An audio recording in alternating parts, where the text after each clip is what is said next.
ಅಯೋಧ್ಯ ರಾಮ ಮಂದಿರದಲ್ಲಿ ರಾಮಲಲ್ಲ ಮೂರ್ತಿಯ ಪ್ರತಿಷ್ಠಾಪನೆ ಆಗ್ತಾ ಇದೆ. ಈ ಒಂದು ಪ್ರತಿಷ್ಠಾಪನೆ ಆಗ್ತಾ ಇರುವಂಥ ಮೂರ್ತಿಯನ್ನು ಕೆತ್ತನೆ ಮಾಡಿದಂಥ ಅರುಣ್ ಯೋಗಿರಾಜ್ ಏನಿದ್ದಾರೆ, ಅರುಣ್ ಯೋಗಿರಾಜ್ ಅವರ ಪತ್ನಿ ನಮ್ಮ ಜೊತೆ ಇದ್ದಾರೆ.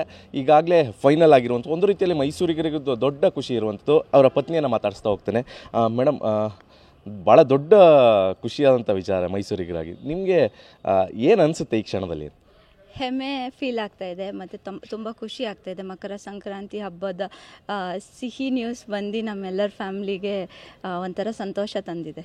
ಒಂದು ರೀತಿಯಲ್ಲಿ ಕೆತ್ತನೆ ಮಾಡಿದಂಥ ದಿನದಿಂದನೇ ಇವ್ರದೇ ಮೂರ್ತಿ ಫೈನಲ್ ಆಗುತ್ತೆ ಅನ್ನುವಂಥ ಮಾತುಗಳಿತ್ತು. ಮಧ್ಯೆ ಎಲ್ಲ ಒಂದು ಗೊಂದಲ ಆಗಿತ್ತು. ಆಗ ಆ ಕ್ಷಣದಲ್ಲಿ ಏನು ಅನಿಸ್ತಾ ಇತ್ತು?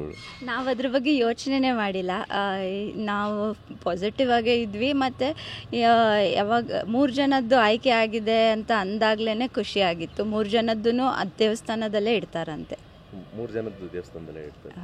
ಮೇಡಮ್, ಈ ಸಂದರ್ಭದಲ್ಲಿ ಗೊಂದಲ ಆಯಿತು. ಈಗ ಒಂದು ರೀತಿಯಲ್ಲಿ ಫೈನಲ್ ಆಯಿತು.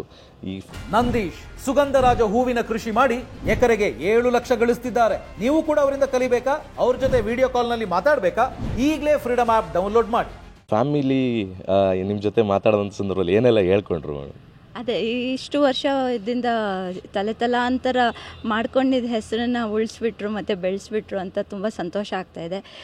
ಅವರಿಗೆ ಅವ್ರ ಗ್ರ್ಯಾಂಡ್ ಫಾದರಿಂದನೂ ನ್ಯಾಷನಲ್ ಅವಾರ್ಡ್ ವಿನ್ನರ್ಸು, ನಮ್ಮ ಮಾವ ಜಕಣಾಚಾರ್ಯ ಅವಾರ್ಡ್ ವಿನ್ನರು, ಈ ಥರನೇ ಬೆಳೆದು ಬಂದಿರೋ ಕುಟುಂಬ ಕಲೆಯಲ್ಲಿ.